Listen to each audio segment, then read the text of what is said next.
Glory to God. உங்களுக்கான இன்றைய வசனம் எபிரேயர் 3 அதிகாரம் 12 வசனம்.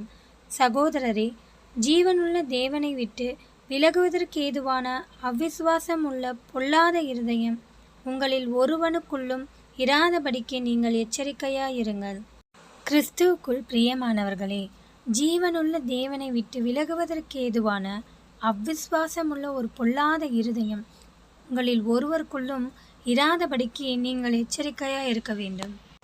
நம்முடைய வாழ்க்கையிலே சில நேரங்களில் நம்முடைய சூழ்நிலை நமக்கு எதிராக இருக்கலாம். நமக்கு விரோதமாக எல்லாம் செயல்படுவது போல நமக்கு தோன்றலாம். அப்படி தோன்றும் போது நாம் நம்பிக்கையை இழக்கக்கூடாது. கர்த்தரை நாம் விசுவாசிக்க வேண்டும். கர்த்தரை விசுவாசிக்கிறவனுக்கு எல்லாம் கூடும். கர்த்தரை விசுவாசத்தோடு பின்பற்ற வேண்டும்.